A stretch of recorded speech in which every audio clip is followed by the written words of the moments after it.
आणि research centre ही आमची संस्था आहे. या ठिकाणी पर्यटनातून रोजगार निर्मिती हा विषय घेऊन आम्ही इथे काम करत आहोत. विविध धार्मिक ग्रंथांचा अभ्यास करून आम्ही इथे नक्षत्र बाग तयार केली. प्रत्येकाच्या जन्म नक्षत्रानुसार एक वृक्ष आराध्य वृक्ष मानला जातो. त्याची पूजा अर्चा केल्यास त्या व्यक्तीला धन सौख्य आरोग्य प्राप्त होते. बाहेर आम्ही बोर्ड लावला. एक्झिट करताना बोर्ड तुम्ही पाहू शकता.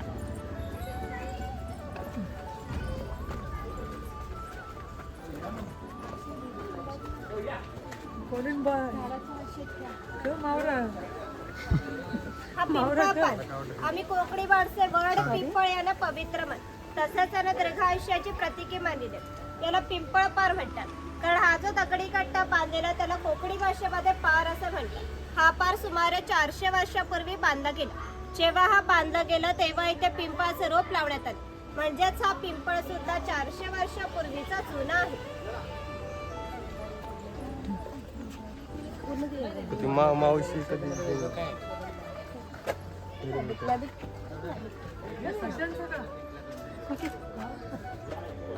ही शिलालेख आहे. या शिलालेखावर लिहिलेली कविता कवी माधववाडी 100 वर्षापूर्वी लिहिली.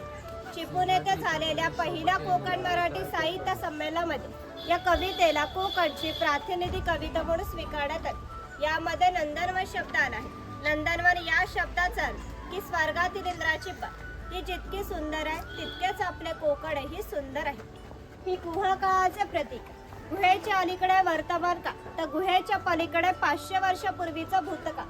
इथून पुढे पाहणारात 500 वर्षापूर्वीची कोकणी मासे कशी त्याची समाज रचना, ग्राम रचना, खाद्य संस्कृती, परंपरा इत्यादी कशा होत्या. गुहेतून येताना सगळ्यांनी वाकून यायचं आहे.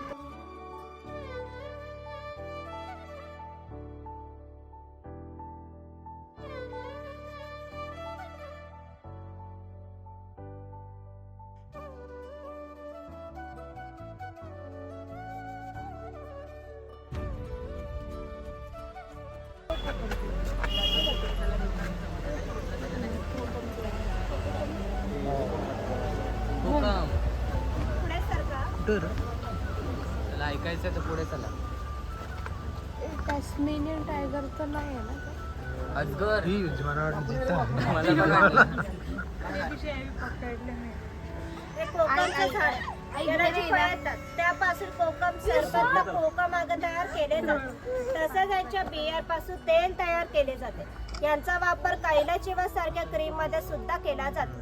इथे अजगराचा स्टॅच्यू दाखवला आहे. कोल्ह बघा चल कोल्ह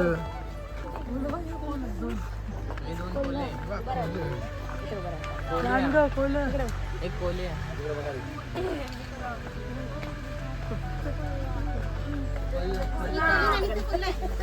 लहान ग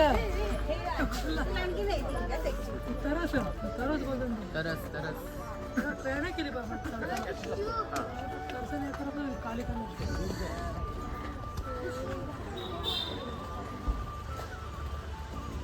तरास हे मी पहिले ना सगळ्यांना तरास दिला असेल म्हणून याला त्रास लावलेला असं चला मंडळी पुढे चला. हे हरण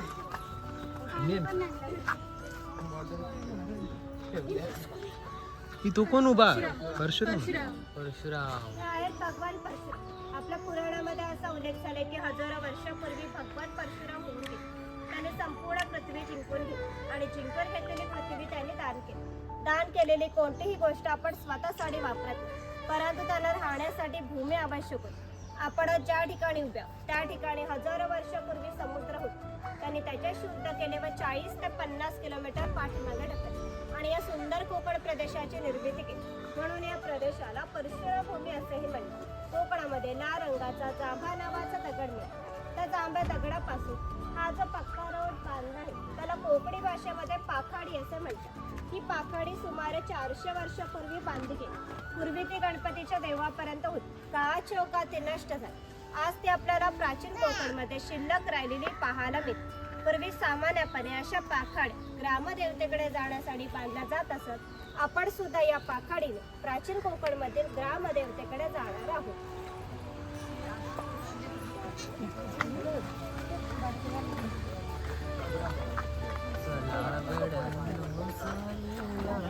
संतांच्या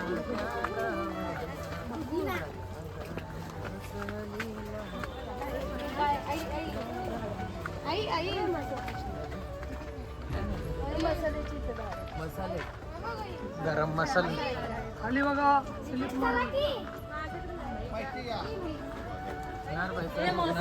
ये मस्त नाही रेडा रेडा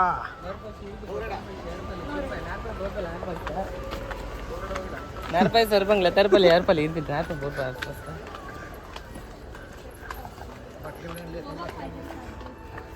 डिस्पर मारून चालू तो तिथं खाली अरे तो तिथं त्याचा डुक्कर एकच वाघ त्या वाघ आणि वाघाची गुहा दाखवली. ह्या साईडला पलीकडे वाव शिकार दाखवलेली आहे. वाघाची गुफा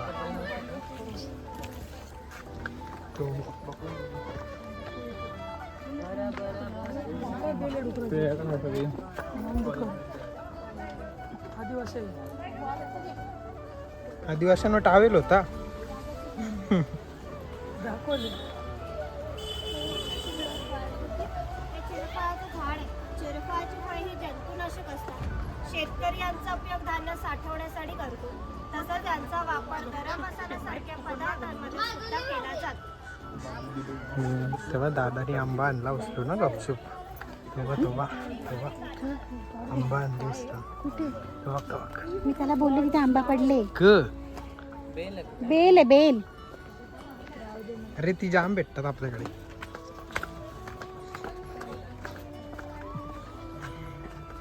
माडीवाला माडी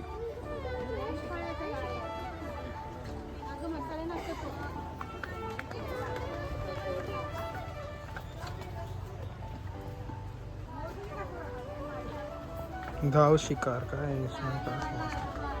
याकडे चला पुढे या माहिती घ्या.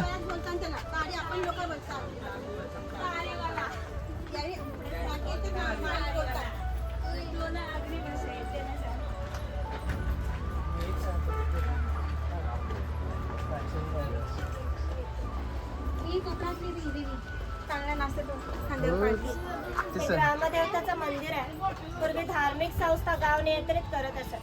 गावातील गावकरी येथे एकत्र येतात. गावातील जर 2 व्यक्तीचे भांडणे झाले तर सगळा गाव इथे एकत्र येऊन गाव प्रमुख त्याच्यासमोर न्यायदान करीत असे. तसंच गावातील सार्वजनिक कामे जशा पाखाड्या बांधणे लाकडी साखोबर ही कामे कोणी व कोठे करायची या विषयाचा निर्णय गावकरी येथे बसून घेत असे. आणखी एक महत्वाचं वैशिष्ट्य म्हणजे जगभर अशी प्रथा आहे की प्रत्येक जाती धर्माचे लोक हे आपापल्या देवाकडे जातात व देवाचं दर्शन घेतात. आपण कोकणी माणूस पण वर्षभर देवा जाऊन देवाचं दर्शन घेतो. पण जेव्हा आपल्याकडे शिमगा हा सण असतो तेव्हा हा देव या पालखीमध्ये बसवून प्रत्येकाच्या घरोघरी नेला जातो. म्हणजे कोकणी माणूस आणि देव यांचं नातं इतक्या जवळच आहे की त्यांचं एकमेकांकडे जाणं येणं असतं. या देवीचं नाव आहे वाघचे. हे नाव आम्ही जाणीवपूर्वक ठेवलं. असं म्हणतात की ज्या निसर्गामध्ये वाघ आहे तो निसर्ग समृद्ध असतो. 500 वर्षापूर्वीचा निसर्ग सुद्धा असा समृद्ध होता. त्याला आमच्या भाव विश्वामध्ये दैवत्वाचं स्थान. आम्ही कोकणी माणसे वड पिंपळ सापनाक यांची पूजा करतो. म्हणजेच आम्ही निसर्ग पूजक माणसं आहोत. म्हणून आमच्या देवीचं नाव सुद्धा निसर्गाशी संबंधित असंच ठेवलं आहे वाघजाई. चला बॉक्स जाईल. हे आमचे काही पारंपरिक वाद्य आहेत. लाकडी ढोल आहेत. मातीचे 2 ताशे. याचा खालील भाग मातीचा बनवलेला. हे ताशे 110 वर्षापूर्वीचे जुने. जर वाजवणारे कसबी असते तर ह्यांचा आवाज 1 ते 2 किलोमीटर पर्यंत सहज जात असे. तसेच सडई तुंतुणा चौघडा इत्यादी पारंपरिक वाद्य आहेत.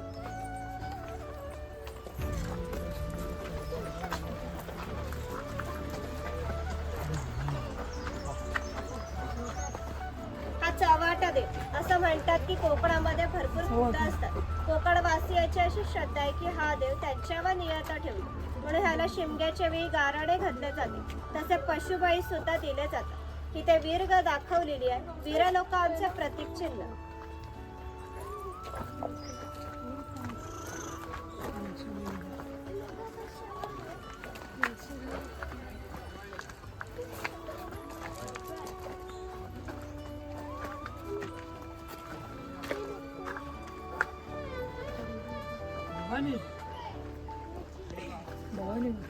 इथे कडक लक्ष्मी दाखवल्या. पोतराश लोक जे स्वतःला चाकण मारून घेतात ते इथे दाखवले आहेत.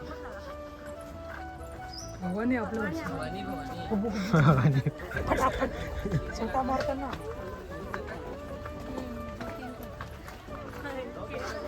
आवडा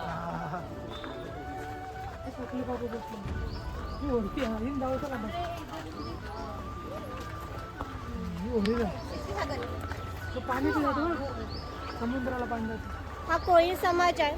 कोळी समाजी लोक समुद्राच्या इतक्या जवळ राहतात की समुद्राच्या भरतीचं पाणी हे त्यांच्या घराला लागून जाते. एवढी छोटी होडी घेऊन हे लोक 8 ते 10 तास खोल समुद्रामध्ये मासेमारी करतात व पहाटेच्या वेळी घरी परत येतात.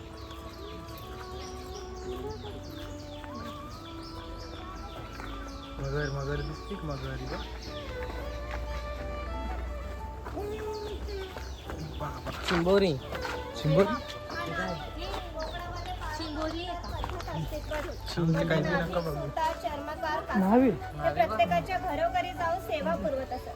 त्या बदल्यात त्यांना पैसे नव्हे तर केवळ धान्य मिळत असत. म्हणजे एका नाभिकात एका कुटुंबातील पुरुषाचे केस व दाढी करण्यासाठी वर्षभरासाठी 4 पाई म्हणजे आत्ताच 8 किलो धान्य मिळत असे. एवढ्या अल्प मोबदल्यात ही लोक समाजाची सेवा करीत असत. आमच्या नाभिकाविषयी थोडं मजेशीर आमच्या लोकसाहित्यामध्ये आढळतं की असं म्हणतात, गावातील प्रत्येक गोष्ट ही नाभिकाला माहीत असते व नाभिकाला माहीत असलेली प्रत्येक गोष्ट ही गाव उरते. आता तुम्ही इथे आलं ही गोष्ट नाभिकाला समजली ते आमच्या संपूर्ण गावाला समजली. आमचं संपूर्ण गाव तुमच्या स्वागतासाठी उत्सुक आहे. प्रथेप्रमाणे आपण आधी खोतांच्या घरी जाऊ मग गावात खेळ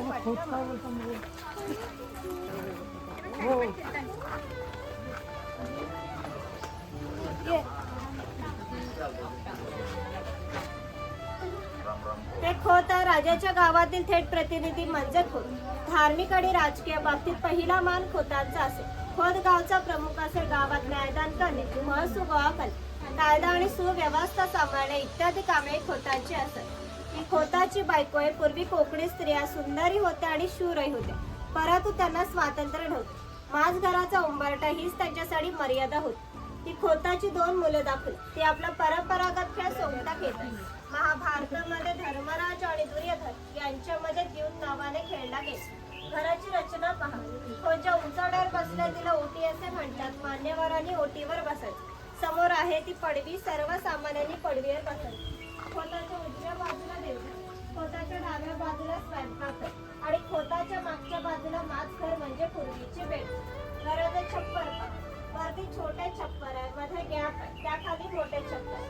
कोकणामध्ये उष्णता फार असते. उष्ण हवा त्या गॅप मधून बाहेर जाते व बाहेरील थंड हवा तिची जागा घेते. त्यामुळे घरातील वातावरण नेहमी थंड राहते. घरासमोर अंगण आहे. अंगणामध्ये तुळस आहे आणि इथे जुने अडकिताचे प्रकार दाखवले. सुपारी फोडतात तर त्याचे आहेत, बघून घ्या.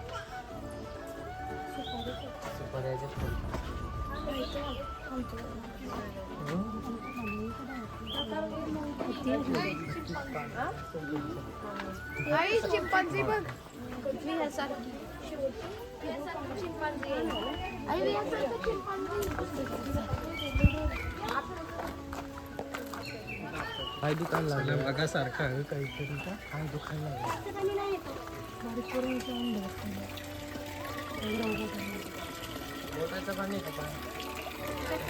काय पाहिजे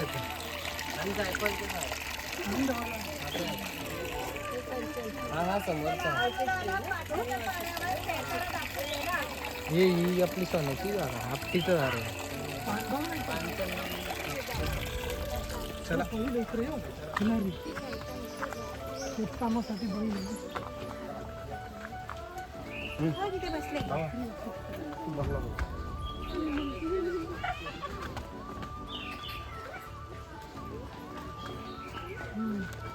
एक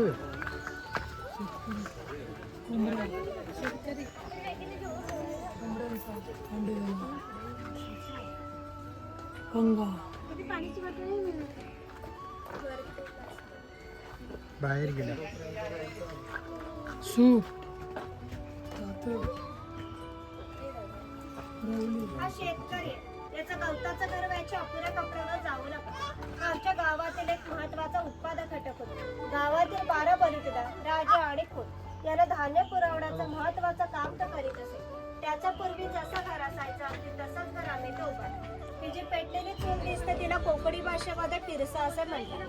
ती सतत पेटती ठेवली जायची कारण पूर्वी घरामध्ये लायटर किंवा माचीस नव्हते. शेतकऱ्याच्या बायकोला जेव्हा स्वयंपाक करायचा असेल तेव्हा इथले 2 निखारे घेऊन स्वयंपाकघरातली चूल पेटवीत असे. ही शेणाने सारं टोपली दिसते. तिला कोकणी भाषेमध्ये कणगी असे म्हणतात. धान्य साठवण्यासाठी तिचा उपयोग केला जायचा. ही शेतकऱ्याची बायको आहे, ती शेतकऱ्याची मुलगी. हा पाळणा आम्ही शेतकऱ्याच्या घरी कायमस्वरूपी टांगून ठेवला. तर शेतकऱ्याच्या घरी दरवर्षी पाळणा हालत असे. प्रत्येक शेतकऱ्याला 8 ते 10 मुले असत. थोडक्यात पूर्वीच्या काळी एकत्र कुटुंब पद्धती अस्तित्वात होती. हे उचल आहे. त्याचा वापर कपडे सुकत घालण्यासाठी केला जायचा. घरामध्ये गौरी गणपतीचा सण दाखवलाय. त्या साईडला पाऊळ गाडा दाखवलाय. वरती घोडा गाडी दाखवली आहे.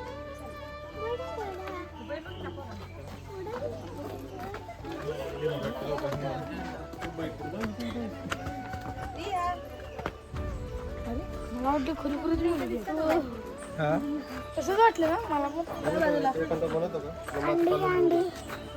अंडी अंडी माती पालून देऊ हा कुंभार आहे. मातीशी संबंधित सर्व कामे हा कुंभार करीत असे. गणपतीचा दिवस आले की लाल मातीचे गणपती तयार करणे, उन्हा आला की मातीची मडकी तयार करणे, दिवाळीच्या वेळेला पंट तयार करून देण्याचे काम हा कुंभार करीत असे. हे जे सफेद रंगाचे मडके दिसते ते माडी काढायचे मडके. कोकणामध्ये नारळाची झाडे मोठ्या प्रमाणात असतात.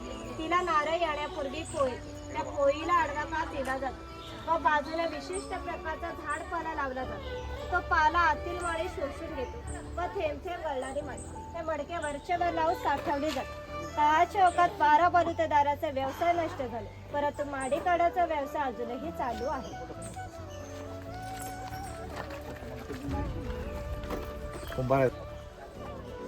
हा सोनार आहे. सोनार हा गावातील महत्वाचा घटक होता.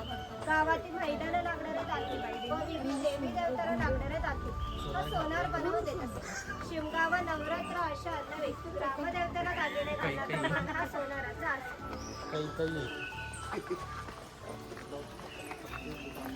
ते दुकान ती पण तशी दिसते. या कोकणातील बंदराला 5,000 वर्षापूर्वीचा इतिहास आहे. या बंदरांमधून भारतीय व्यापाऱ्यांनी जगाशी व्यापार केला. इथून निर्यात होणाऱ्या वस्तू, हस्तकौशल्याच्या वस्तू, हस्तगंधी वस्तू, शंखशिल्प या सर्व वस्तूची निर्यात हा वाणी करीत असे. त्या बदल्यात संपूर्ण जगातून भारतात सोने येत असे. भारताने जे सुवर्णयुग अनुभवले त्याची प्रवेशद्वार ही कोकणची बंदरे होती.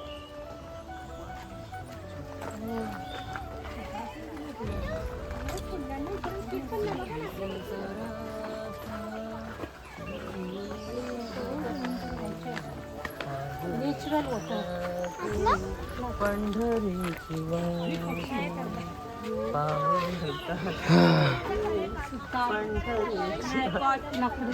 बाबा अस्वल धरले बघ. लोकांचे लाकडावरील परिश्रम हे जगप्रसिद्ध.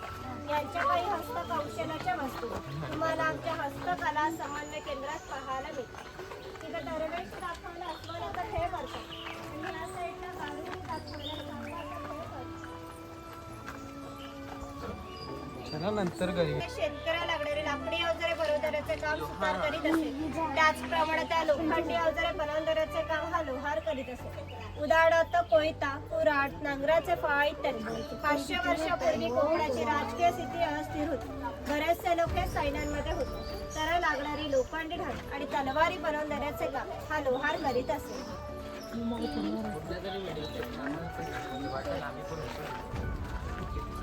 लास्टला फीडबॅक घेऊ ना.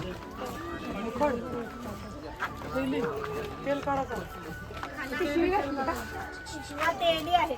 आम्ही कोकणी माणसं आमच्या जेवणात खोबरे तेलाचा वापर जास्त प्रमाणात करीत असतो. शेतकरी आपल्या बागेतील खोबरे स्वतः तेलाकडे घेऊन जात असे. तेली त्यांच्या देखत तेल पाडून देत असे. हा तेलाचा घाणा याला खुंट असं म्हणतात. यामध्ये सुके खोबरे घातले जाते. हे जो उभे लाकूड दिसते तिला कोकणी भाषेमध्ये लाट असे म्हणतात. या लाटेत हे आडवे लाकूड अशा तऱ्हेने बांधले जाते की जेणेकरून ही लाट उभी राहते.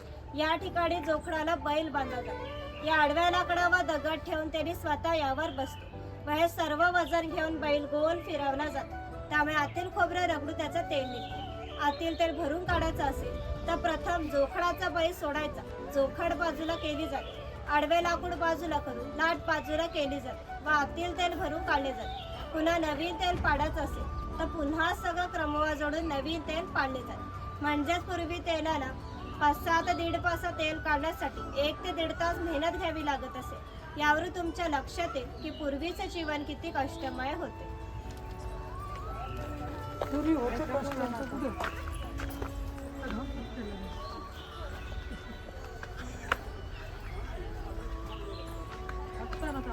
रोवाली सूप बरोबर. हा बुरुड आहे. बांबूच्या वस्तू बनवणाऱ्याचे काम हा बुरुड करीत असे. हे सूप आहे, ही फुलांची परडी आणि ही रोळी. तिचा उपयोग धान्य धुण्यासाठी किंवा आजही धार्मिक कार्यात केला जातो. जेव्हा आपल्याकडे एखादे शुभ कार्य असते तेव्हा घरातील कुमारिका किंवा सौभाग्यवती स्त्री या रोळीमध्ये दिवा हातामध्ये घेऊन उभ्या असतात. शुभ कार्य पार पडल्यापूर्वी हा दिवा विझला तर ते कार्य अशुभ मानले जाते. अजूनही आमच्या चाकरमान्याचं जर मुंबईला लग्न असेल तर ही रोळी गावावरून मुंबईला पाठवली जाते, कारण मुंबईला सर्व वस्तू मिळतात परंतु ही रोळी मिळत नाही. काय करायचं रोगी तिथे?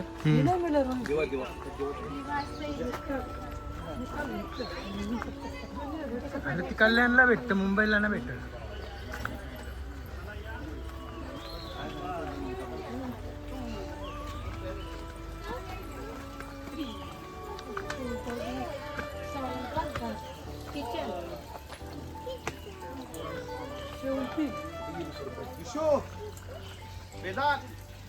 हे स्वयंपाकघरापूर्वी घरामध्ये मातीच्या वस्तू असतात. ते जर जातडीसारखे दिसते तिला घिरट असे म्हणतात. जातडीमध्ये धान्य जाऊन येते तर घिरटामध्ये भात घातला जातो. अख्खा तांदूळ बाहेर निघतो व कोंडा भाजला.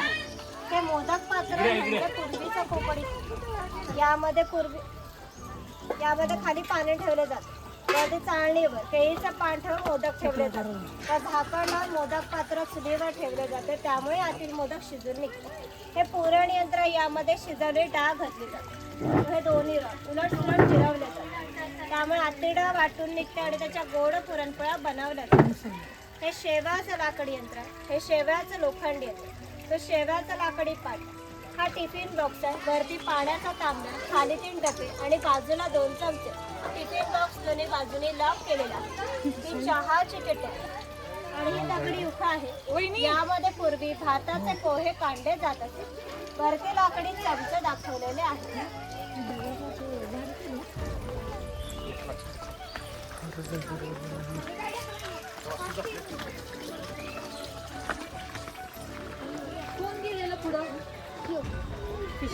इथे म्हावरा बाजार दाखवलेला आहे. फिश मार्केट आहे. पुढे पाऊल टाकून गेलं.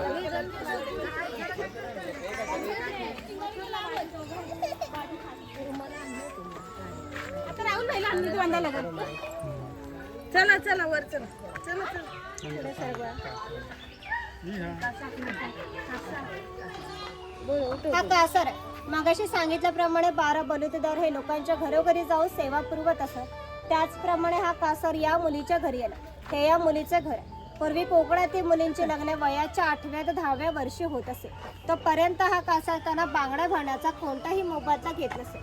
जेव्हा ह्या मुलीचं लग्न होत तेव्हा त्या मुलीचे वडील ह्या कासाराला एक सोन्याचा छोटासा दागिना देत असे. या व्यतिरिक्त कोणताही मोबदला यांना मिळत नसे.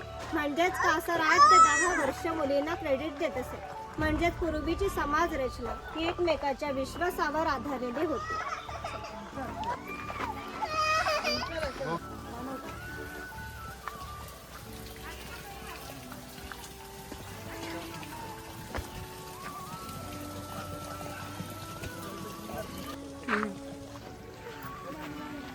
आम्ही दमलेलो सगळे.